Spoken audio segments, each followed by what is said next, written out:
Ya, selamat datang di mata kuliah Jaringan Komunikasi dan Data. Pada modul kali ini kita masih berada di modul link layer. Namun di sini kita akan coba untuk membicarakan atau mencoba memberikan pemahaman yaitu mengenai VLAN atau virtual LAN. Ya. Jadi modul yang saya akan coba jelaskan di sini adalah VLAN. Di sini kalau kita lihat bahwa kita memiliki pada praktikal kita memiliki biasanya satu switch itu ada beberapa misalnya gedung A, gedung B, gedung C, gedung D, gedung E, dan gedung F. Masing-masing itu punya organisasinya sendiri-sendiri. Organisasi sendiri misalnya ada HRD, misalnya ada produksi, misalnya ada gudang, misalnya. Ya, jadi masing-masing divisi itu punya jaringan sendiri-sendiri. Ya, artinya punya bagian porsi subnetnya masing-masing. Nah, di sini ada computer science ya, digambarkan ada computer science, ada electrical engineering dan computer engineering. Dan misalnya masing-masing itu dibagi ke dalam subnet yang berbeda. Ya, misalnya HRD dibagi subnet A, produksi dibagi subnet B, dan gudang di dalam subnet C. Kalau kita mempindah subnet dari satu tempat ke tempat yang lain, otomatis kan kita nggak bisa melakukan ping atau kita tidak bisa mengakses jaringan tersebut. Ya, jadi hal yang bisa dilakukan di sini, ya, misalnya ada beberapa komputer di dalam electrical engineering atau ada beberapa mahasiswa computer science yang sedang misalnya riset di dalam divisi electrical engineering dan dia memang butuh ruangannya di sana, namun dia juga mau mengakses beberapa subnet yang berada di dalam computer science department. Padahal di sini subnet yang ada di dalam gedung ini adalah subnet untuk electrical engineering, ya. Nah, itu bisa dilakukan dengan yang namanya VLAN, ya. Jadi ini case di dalam organisasi, ya. Artinya ketika kita sudah membagi subnet secara terorganisir, ya, computer science subnet A, electrical engineering itu subnet B, computer engineering itu subnet C. Nah, ketika ada komputer di sini atau ada mahasiswa di computer science yang pindah ke dalam electrical engineering karena memang butuh device di dalam electrical engineering, dia ingin mengakses beberapa switch yang berada di dalam computer science atau mengakses NAS server atau server yang ada di dalam jaringan computer science.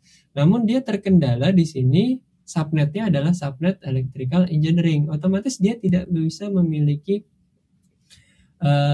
keterhubungan dengan subnet computer science kecuali di routernya dibuat terhubungan tersebut. Namun kita bisa membuat yang namanya VLAN, ya, di mana nanti dia bisa tetap mengakses jaringannya dan dia merupakan jaringan computer science, ya.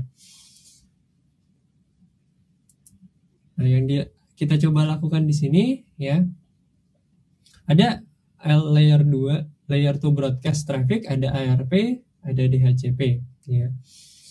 Nah, jadi yang dilakukan di sini, ya, mencoba untuk mensupport, ya, capabilities, ya, dia memiliki virtual LAN di sana. Nah, switch port ini akan kita manage, ya, portnya akan kita manage. Jadi misalnya switch di dalam electrical engineering ini, ya, nanti di dalamnya kan ada portnya, ya. Nah, portnya misalnya ini 1, 2, 3, 4, 5, 6, 7, 8. 1, 3, 2, 3, 4 ini untuk computer science misalnya. 5, 6, 7, 8 ini untuk electrical engineering. Bisa kita konfigurasi untuk masing-masing port. Namun, portnya itu juga dimiliki oleh switch khusus. Artinya biasanya manageable switch. Dan mungkin harga manageable switch itu jauh berbeda dengan harga switch biasa, ya. Harganya bisa hampir mirip seharga router untuk manageable switch, ya. Itu sebagai informasi, ya. Jadi misalnya di sini computer science didefinisikan untuk VLAN port 9 sampai 15. Jadi nanti 9 sampai 15 ini bisa kita konfigurasi untuk memiliki subnet yang dimiliki oleh computer science department. Walaupun secara fisikal dia bersama electrical engineering di sini, ya. Ya, jadi seperti dia membagi ini ke dalam dua buah switch, ya. Jadi dia melakukan traffic isolation, ya. Jadi dari 1 sampai 8 itu didefine sebagai electrical engineering, ya. Nah, di sini ports dapat secara dinamis diassign di dalam VLAN. Jadi masing-masing itu bisa diassign sebagai VLAN. Nah, kalau kita sudah membagi ini, artinya kalau switch kita udah mendukung sebagai switch VLAN, ya.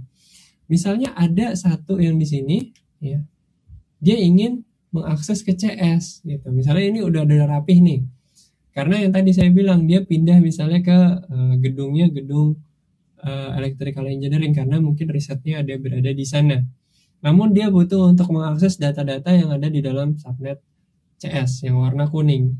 Ya, kita bisa merubah untuk port 3 ini misalnya itu untuk masuk ke dalam VLAN computer science, ya. Nah, di sini forwarding antara VLAN, ya, dilakukan oleh routing, ya. Namun ya tadi saya bilang switch yang bisa digunakan untuk hal ini adalah switch khusus, yaitu manageable switch, ya. Biasanya digunakan untuk manageable switch. Nah, jadi yang tadinya mungkin ada beberapa mahasiswa saja, nah sekarang di sini port 235 misalnya itu untuk electrical engineering VLAN. Port 4678, ya, digunakan untuk CS VLAN, ya. Jadi walaupun itu di dalam satu switch, tapi bisa memiliki subnet yang berbeda, bisa memiliki jaringan yang berbeda. Nanti walaupun dia secara fisikal di dalam satu switch, ada kemungkinan IP address yang 4 ini atau host yang 4 ini tidak bisa mengakses IP address yang 3 ini tidak bisa mengakses yang 4 karena berada di sisi VLAN yang berbeda, ya. Ya, jadi walaupun secara fisikal dia bersebelahan mungkin portnya, tapi kalau dia di setting VLAN-nya yang ini untuk electrical engineering, yang di ini untuk CS, maka kemungkinan besar dia tidak bisa melakukan forwarding paket dari 7 ke 9 walaupun dia secara fisikal berada di dalam switch yang sama, bahkan bersebelahan, ya.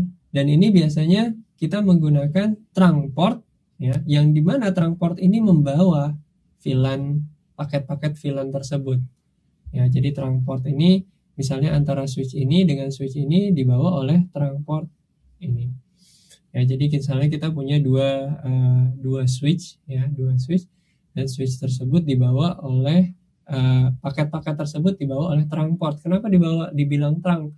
Karena di dalamnya ada bungkusan untuk VLAN yang CS, ada di dalamnya bungkusan juga untuk VLAN yang electrical engineering, gitu. Ya, jadi disinilah trunk port bekerja. Jadi di dalam port ini, ya, itu merupakan interface untuk ke switch yang lain, ya. Ya, atau di sini yang bisa dilalui oleh trunk port ini frame-nya adalah frame yang original, ya, frame Ethernet original. Frame Ethernet original itu adalah yang biasa kita forward. Ethernetnya ada source, ada destination. Nah, di sini ada juga kita bisa memforward paket Ethernet, ya, dalam bentuk 8021 key atau protokol, di sini protokol VLAN, ya. Jadi forward untuk trunk port. Jadi ketika dia membawa paketan itu di sini, dia akan nanti dibuka paket itu. Paket ini harus ke VLAN mana, ya? VLAN yang di paket ini yang mana? Jadi yang berhak untuk membuka paket ini, misalnya ini adalah paket dari VLAN electrical engineering. Berarti yang bisa membuka paket di sini adalah yang 3, 5, dan 2, tergantung dari tujuannya mau kemana, ya. Dan sama ketika dia mau mengakses ke 468, ya, ketika dia mau ke sini ya nggak bisa karena sudah berbeda VLAN, ya, atau segmentasinya sudah dibedakan walaupun dia berada di dalam satu physical device atau satu switch device ya. Jadi ini adalah 8021 key VLAN frame format ya. Jadi ini adalah standarnya. Ada headernya di sini, ada destination address-nya, ada source address-nya, ada data payload, ada CRC. Ini untuk yang standar frame-nya, atau yang kita bilang ini adalah Ethernet biasa. Sedangkan untuk yang 8021 key frame artinya di sini ada headernya, ada destination address, source address. Di sini ada 2 byte tag protocol identifier. Terus di sini juga ada tag control information, VLAN ID ya. Dia menggunakan VLAN ID. Jadi kalau dia mencoba untuk mengakses yang bukan VLAN ID-nya, otomatis dia tidak bisa dilakukan. Walaupun kadang-kadang di dalam satu subnet pun ya, kita juga tidak bisa mengakses ketika kita dibagi VLAN-nya. VLAN A dan VLAN 1 dan VLAN 2. Ya, jadi itulah mengenai virtual LAN. Ya, Anda bisa menggunakan atau mencoba di dalam paket tracer ada virtual LAN. Anda bisa ambil manageable switch di sana. Ya, Anda bisa ambil manageable switch di sana.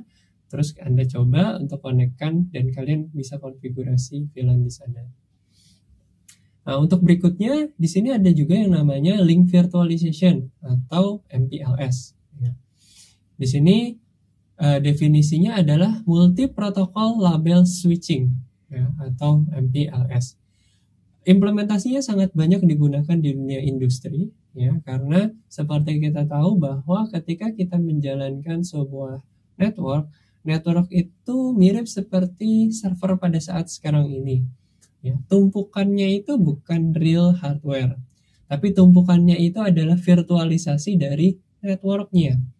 Seperti kita tahu Docker sekarang, kita tahu ada VirtualBox sekarang, VMware, semua divirtualisasi agar bisa mengenkapsulasi masing-masing aplikasi hardware agar bisa dikonfigurasi secara simpel dan mudah. Sama juga di dalam network juga dilakukan namanya virtualisasi, link virtualization, yaitu dengan multi protocol label switching ya. Jadi di dalam satu physical device tersebut ya, kita bisa melakukan berbagai macam protokol ya di dalam satu jalur tersebut ya. Jadi namanya ya nanti menggunakan circuit switching. Seperti yang kita lakukan sekarang misalnya menggunakan VPN ya. VPN itu adalah salah satu cara untuk melakukan virtualisasi juga ya. Karena kan kita sebenarnya tidak memiliki IP address VPN tersebut, tapi diibaratkan kita memiliki IP address tersebut secara virtual. Kalau kita lihat di hardware device ID kita punya IP address tersebut. Kita punya device tersebut dengan IP address tersebut dan dengan MAC address tersebut ya, semacam divirtualisasi. Ya, itulah implementasi praktikal yang digunakan oleh MPLS atau multiple protocol label switching ya. Ya, jadi ibaratnya adalah sebuah komputer ya, sebuah komputer dia punya network interface card di sini. Setelah kita lihat misalnya dia 192.168.3.5 misalnya. Nah, dia memakai VPN, Virtual Private Network. Misalnya IP address yang didapat dari VPN misalnya 104.35.29.3. Nah, IP address ini itu nempel terhadap device virtual yang ada di dalam VPN tersebut. Itu contoh implementasi dari link virtualization atau multiple protocol label switching. Nah, goalnya di sini adalah high speed IP forwarding ya. Terus untuk mencoba untuk melakukan lookup ya, fast lookup dengan fixed length identifier ya. Seperti kita tahu bahwa identifier yang biasa digunakan adalah IP address ya. Namun di sini MPLS punya identifier lainnya ya di dalam MPLS headernya. Jadi kalau kita lihat di dalam struktur network itu ketika ada perkakas-perkakas baru ya, itu semua dibuat di dalam bungkusan. Kayak tadi sebelum ini ada namanya VLAN, virtual LAN. Bungkusannya apa? Yaitu VLAN ID seperti yang sudah dijelaskan sebelumnya. Dia nambah bungkusan dengan tag baru, ya di sini ada VLAN ID, ya dengan beberapa byte. Lalu di dalam link virtualization juga sama, dia tambahkan di sini namanya MPLS header, ya dengan struktur seperti ini. Ya, jadi untuk dapat melakukan identifier bahwa protokol tersebut adalah MPLS, dia ditambahin header. Untuk mengidentifikasi bahwa protokol tersebut adalah VLAN, ditambahkan header VLAN ID di sana. Ya, jadi mudah-mudahan kalian bisa paham bahwa virtualisasi itu bisa dilakukan tapi dengan penambahan fitur tertentu atau penambahan requirement tertentu. Nah, MPLS biasanya digunakan di sini MPLS capable router, ya. Di sini MPLS punya tabel juga, forwarding table, namun berbeda dengan IP forwarding table. Ya. Decision-nya juga beda dari IP atau router table biasanya. Di sini juga digunakan destination dan source untuk melakukan routing, ya, ke dalam destination yang sama, namun dengan cara yang berbeda. Ya. Di sini juga reroute, ya, flows, ya, artinya kalau ada link yang fail, ya, dia akan mencoba untuk mencari jalan, ya, path tertentu. Di sini ada salah satu contohnya, ya. Kalau kita lihat IP routing, ya, path to destination that destinate by destination and address, ya. Kita mengidentifikasi kalau IP routing menggunakan yang namanya IP router, ya, atau dia mengidentifikasi IP address-nya. Ada source, ada destination-nya. Di sini digambarkan ada MPLS enable router yang warna biru dan ada router seperti biasa, ya, router biasa. Kalau MPLS router di sini path ke destination atau jalan ke tujuan berdasarkan source and destination address, ya. Dan dia menggunakan identifiernya sendiri juga, ya. Namun dia bisa diintegrasikan dengan router yang biasa, ya, atau bisa dibilang IP only router. Ya, jadi kalau kita lihat, ya, prinsip kerja dari MPLS, ya, di dalam masing-masing router MPLS itu punya forwarding table. Di sini kalau kita lihat ada IP yang R6 dan R5 itu bukan MPLS enable, sedangkan yang warna biru di sini ini adalah beberapa router yang MPLS enable. Nah, router-router R6 dan R5 ini jika diberikan paket MPLS mungkin dia akan kebingungan karena di dalam paket MPLS seperti kita tahu dia ada pembungkusnya, ya, yaitu MPLS beberapa komponen-komponen. Ya, di sini ada MPLS header-nya, di mana router biasa tidak bisa memiliki kemampuan tersebut. Nah, prinsip kerja dari MPLS router di sini kita bisa lihat dia punya label, ya. Jadi dia tidak menggunakan IP address secara utuh, prefixnya misalnya 839.275. Ya, biasanya kan kalau kita menggunakan IP biasa, dia akan melihat prefix ini, ya, beberapa prefix yang nanti dia akan memforward ke arah mana sesuai dengan prefixnya. Tapi di MPLS router yang digunakan adalah label, ya, di sini label. Di sini yang bisa didefinisikan, misalkan dia out labelnya itu adalah 10, ya, dengan identifier 10, destination-nya ke A, dia keluar lewat 0 di sini. Nah, di sini kalau labelnya beda, ya, kita misalnya pengen punya dua label yang berbeda. Label dari paketnya misalnya label MPLS-nya adalah 8. 8 tujuannya sama ke A, namun kita coba arahkan ke tempat yang beda dengan ke arah 1 di sini, ya, lewat interface 1. Yang ini lewat interface 0. Tujuannya sama menuju ke A, ya, tapi dia dilewatkan di tempat yang berbeda. Nah, ketika labelnya itu 12 dan destination-nya D, ya, kan D ada di sini, ya, 12D, dia keluar lewat 0, ya. Jadi kalau dia out labelnya itu dikasihnya jadi out label dari dia adalah 12 dan dia D, ya, maka dia akan diarahkan ke interface 0. Lalu begitu juga ketika di dalam router yang kedua di sini, ya, yang kita lakukan adalah kita definisikan ketika dia labelnya 8, tadi kan yang keluar di satu ini kan label 8 ya. Label dan destinationnya itu ke A, ya. Dia buat identifier out label yaitu 6 misalnya.